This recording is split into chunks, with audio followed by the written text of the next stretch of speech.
Hello, fellow seekers of wisdom and light. Welcome back to Inkwell Insights, your sanctuary for exploring the transformative power of literature. Our mission here is simple: to unearth the hidden gems within the pages of books, to spark your curiosity, provide valuable insights, and ultimately, to encourage deep reflection on the grand tapestry of life. Have you ever felt the weight of history pressing down on you? A weight not born of your own actions, yet shaping your very existence? Have you ever yearned for freedom, not just physical liberation, but the freedom of mind and spirit, even amidst the most unimaginable constraints? Have you ever wondered how hope can blossom in the darkest of times, how the human spirit can endure against seemingly insurmountable odds, how a simple diary can become a beacon of truth and resilience? Have you ever considered the power of a young voice, silenced too soon, yet echoing through generations? And finally, have you ever truly appreciated the simple joys of life, the mundane moments that suddenly shimmer with extraordinary value when viewed through the lens of impending loss? Today, we delve into a book that grapples with these profound questions and so many more. We're venturing into the secret annex, into the heart and mind of a young girl named Anne Frank, through her immortal words in the diary of a young girl. This isn't merely a historical document, it's a testament to the enduring power of the human spirit, a heartbreakingly beautiful portrait of adolescence painted against the backdrop of unspeakable horror. It stands out not because of its grand pronouncements or complex philosophies, but because of its raw honesty, its unflinching gaze into the soul of a young girl grappling with identity, love, loss, and the overwhelming injustice of the world around her. It's a book that reminds us that even in the darkest of times, hope, resilience, and the yearning for a better world can still take root and flourish. Prepare to be moved, challenged, and ultimately inspired. At the heart of Anne Frank's diary lies the concept of hope. It's a fragile flame flickering in the darkness, a constant companion even when despair threatens to consume everything. But what is hope, truly?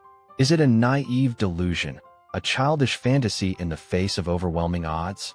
Or is it something more profound, a vital force that allows us to persevere, to find meaning, and to create beauty even in the most desolate landscapes?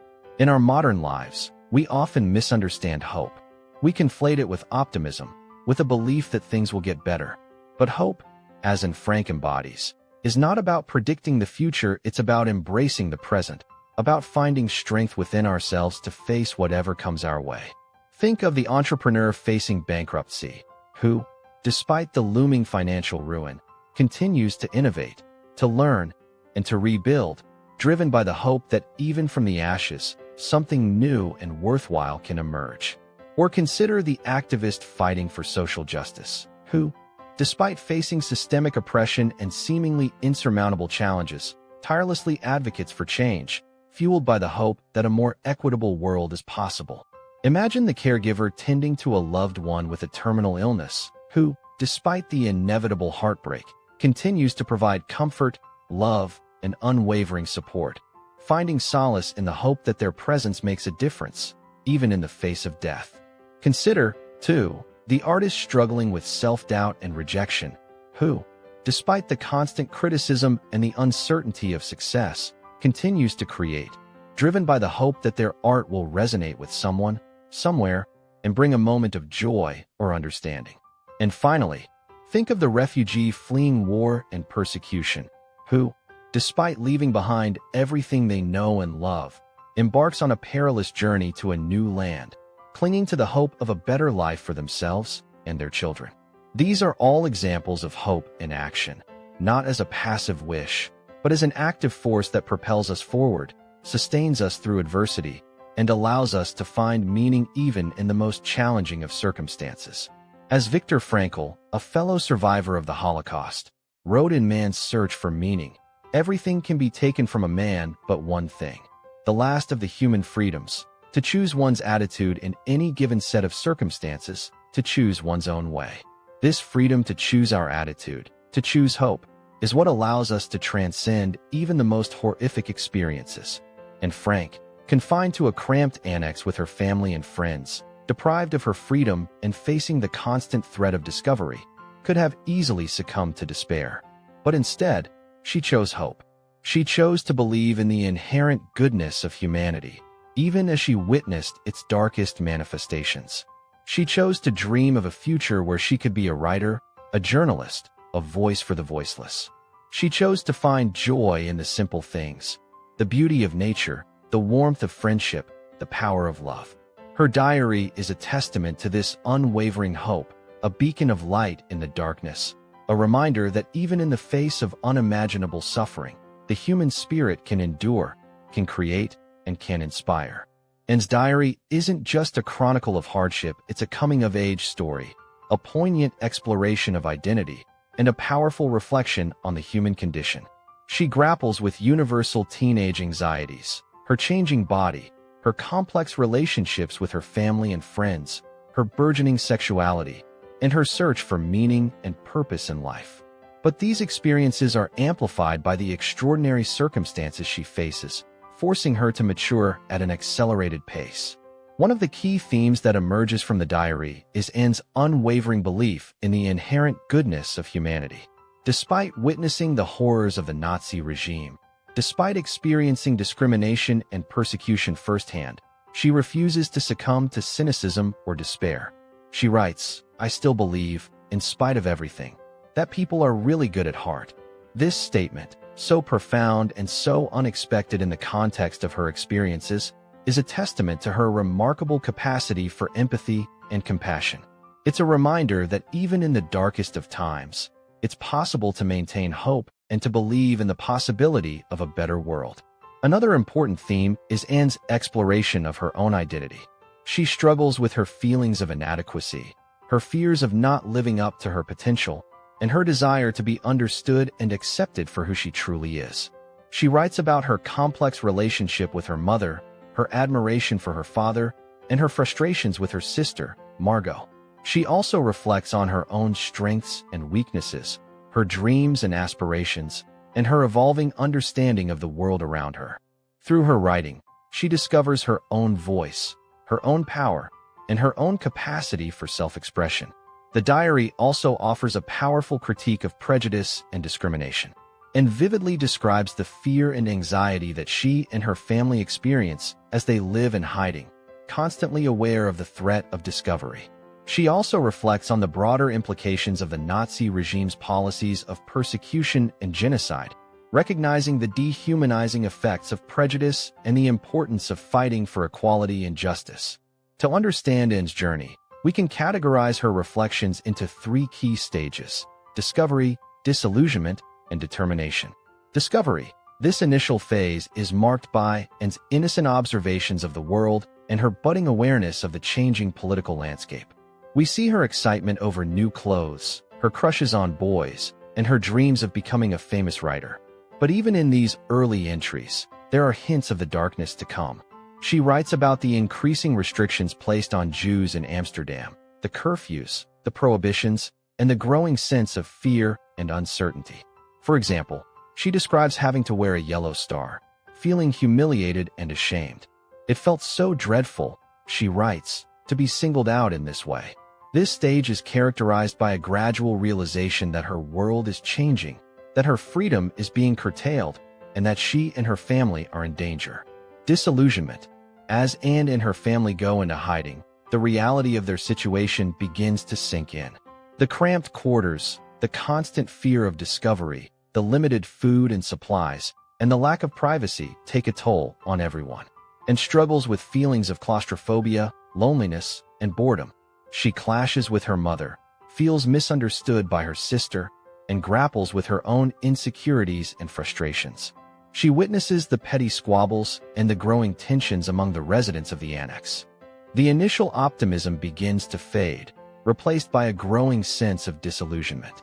She begins to question her faith in humanity, to wonder if the world is truly as good as she once believed.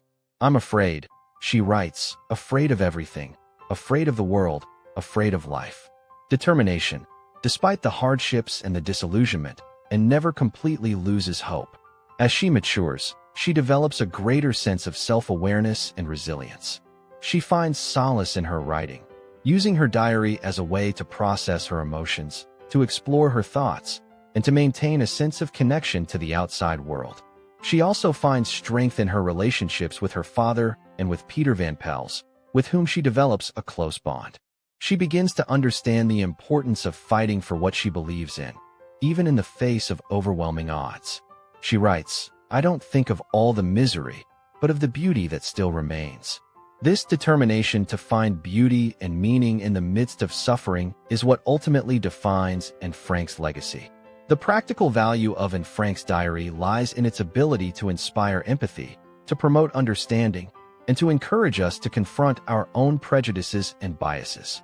It reminds us that even in the most difficult of circumstances, it's possible to maintain hope, to find joy, and to believe in the goodness of humanity. It challenges us to be more compassionate, more tolerant, and more courageous in our own lives.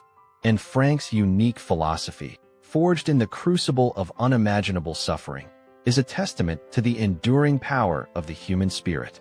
It's a philosophy of hope, of resilience, of love, and of unwavering belief in the possibility of a better world. It's a philosophy that continues to inspire and to challenge us to this day.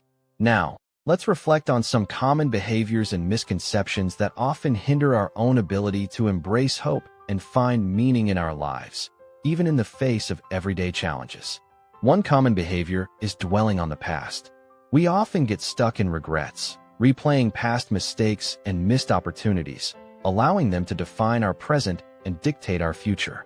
This is akin to living in a constant state of mourning, unable to move forward and appreciate the beauty of the present moment. Imagine a woman named Sarah who, years ago, made a career choice that she now deeply regrets. She constantly dwells on what might have been, replaying the decision in her mind and blaming herself for not taking a different path. This preoccupation with the past prevents her from fully engaging in her current job, from exploring new opportunities, and from finding joy in her present life. She's trapped in a cycle of regret, unable to forgive herself and move forward. This is similar to the way some people might cling to pre-war normalcy in the face of the Nazi occupation, failing to adapt to the new reality and putting themselves at greater risk. As the philosopher Soren Kierkegaard wrote, "Life can only be understood backwards, but it must be lived forwards." This reminds us that while it's important to learn from our past experiences, we shouldn't allow them to paralyze us in the present. Another common misconception is fearing failure. We often avoid taking risks or pursuing our dreams because we're afraid of failing. This fear can lead to a life of mediocrity, where we settle for less than we're capable of achieving, simply to avoid the possibility of disappointment. Consider a young man named David who has always dreamed of being a musician, but he's afraid of failing, of not being good enough, of facing rejection. So he plays it safe, pursuing a more conventional career path that he doesn't truly enjoy. He ends up feeling unfulfilled and resentful, wondering what might have been if he had only dared to follow his passion. Just as those in hiding may have feared venturing out for supplies or trying to communicate with the outside world, the fear of failure can keep us confined to our comfort zones, preventing us from taking the necessary steps to achieve our goals. As the motivational speaker Zig Ziglar said, "You don't have to be great to start, but you have to start to be great." This encourages us to embrace the possibility of failure as a learning opportunity, a stepping stone on the path to success.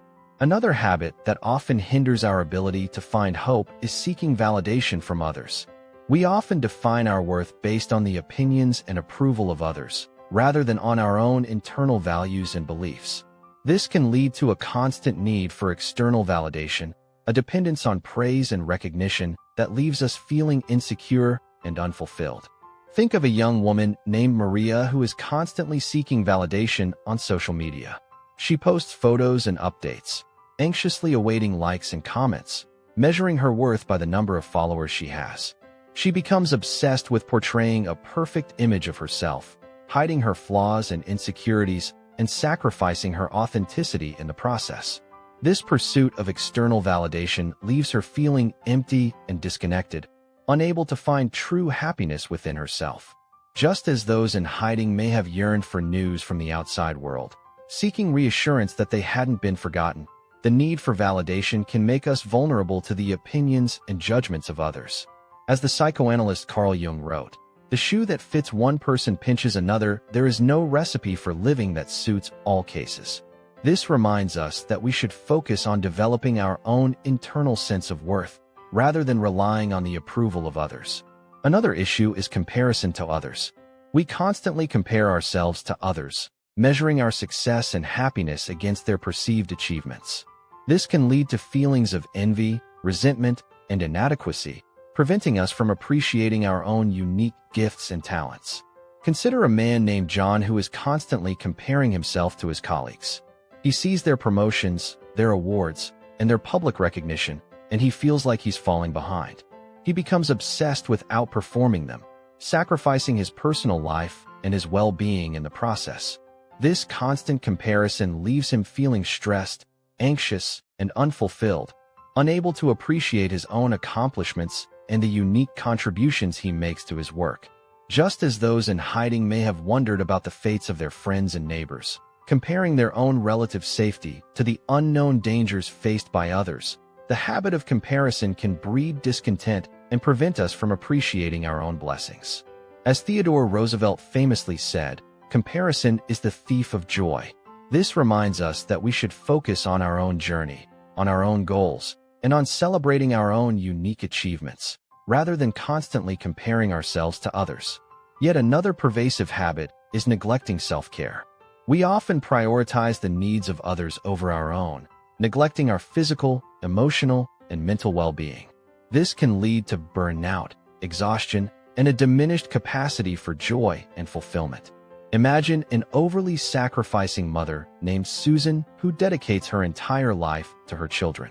She neglects her own needs, her own interests, and her own well-being, putting her children's happiness above her own. She becomes exhausted, resentful, and disconnected from her own passions and desires.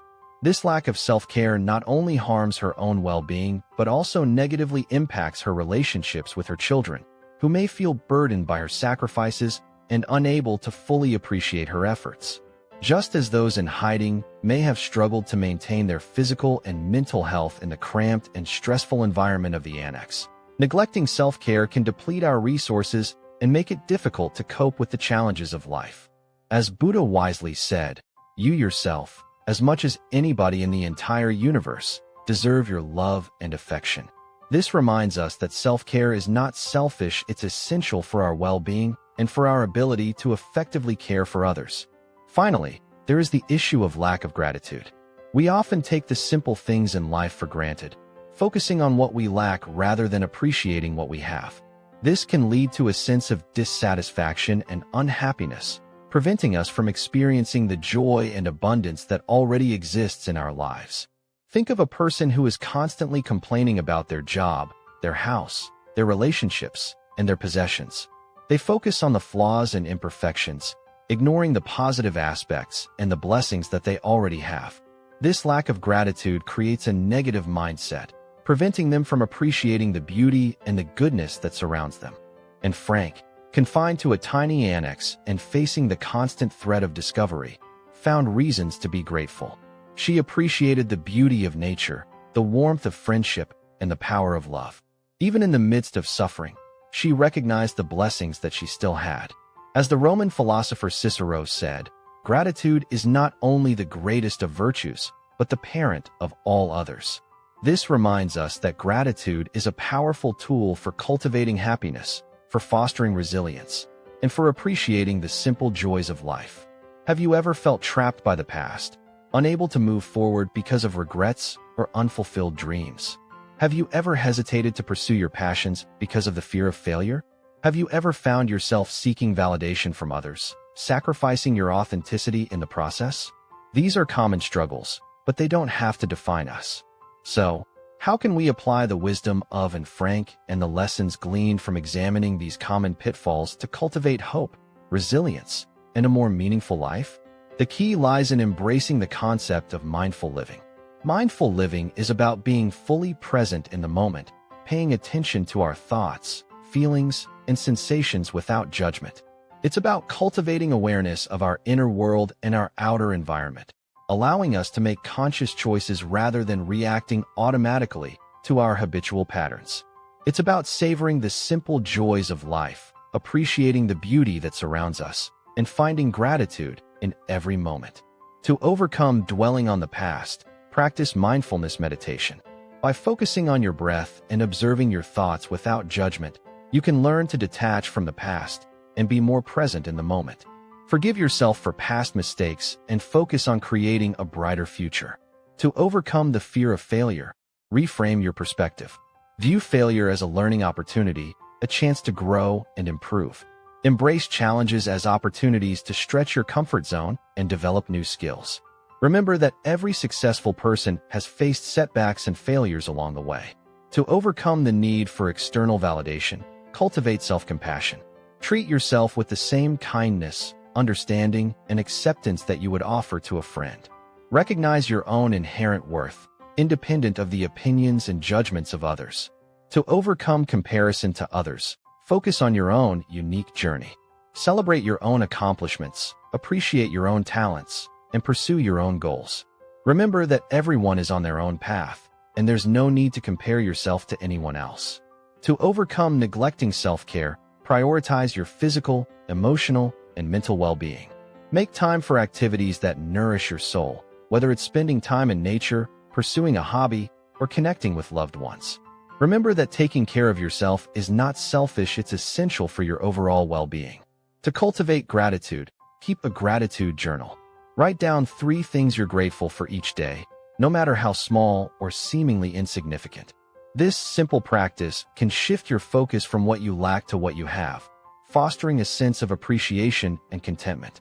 Embracing mindful living, learning from our mistakes, cultivating self-compassion, celebrating our unique gifts, prioritizing self-care, and practicing gratitude. These are the tools that can help us to cultivate hope, resilience, and a more meaningful life, even in the face of challenges and adversity. The best way to predict the future is to create it, as Peter Drucker wisely said. This reminds us that we have the power to shape our own lives, to choose our own path, and to create a future filled with hope, joy, and fulfillment. The only way to do great work is to love what you do, as Steve Jobs famously said. This encourages us to pursue our passions, to find meaning in our work, and to make a positive impact on the world around us. And as Rumi so beautifully put it, the wound is the place where the light enters you. This reminds us that our challenges and our struggles can be opportunities for growth, for healing, and for greater understanding. And Frank's diary is a powerful reminder that even in the darkest of times, hope, resilience, and the human spirit can endure.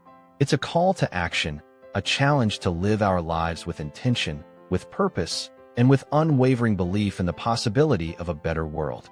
Now, as we reach the end of our exploration of the diary of a young girl, let's recap the core message. Hope is not a passive wish, it is an active force that allows us to persevere, to find meaning, and to create beauty even in the most desolate landscapes. And Frank's unwavering hope, her resilience in the face of unimaginable suffering, and her unwavering belief in the goodness of humanity serve as an inspiration to us all. Applying this message to our own lives requires a conscious effort, a willingness to challenge our own limiting beliefs and to embrace mindful living. It requires us to forgive ourselves for past mistakes, to cultivate self-compassion, to celebrate our unique gifts, to prioritize self-care, and to practice gratitude. It requires us to be present in the moment, to savor the simple joys of life, and to find meaning in every experience. The diary reminds us that even a single voice, a single act of kindness, a single moment of hope can make a difference in the world. It challenges us to be that voice, to perform that act of kindness, to embrace that moment of hope, and to inspire others to do the same. So, what can you do today to apply the lessons of Anne Frank's diary to your own life? Perhaps you can take a moment to express gratitude for the blessings in your life. Perhaps you can reach out to someone who is struggling and offer them a word of encouragement. Perhaps you can commit to pursuing your passions, to living your life with greater intention, and to making a positive impact on the world around you. Even a small act of kindness, a small gesture of hope can have a ripple effect, inspiring others and creating a more compassionate and just world. Now, I invite you to share this video or article with your friends and family to spark a conversation about hope, resilience, and the power of the human spirit. Leave a comment below, sharing your own thoughts and reflections on Anne Frank's diary. And try one small idea from the book, one small act of kindness, one small gesture of hope, and see how it transforms your own life and the lives of those around you. Thank you for joining me on this journey of exploration and reflection. It's been an honor to share this time with you, and I look forward to meeting you again soon, right here on Inkwell Insights. And finally, remember the words of Anne Frank herself: where there's hope, there's life. It fills us with fresh courage and makes us strong again. May you always find hope, may you always find courage, and may you always find the strength to live your life to the fullest.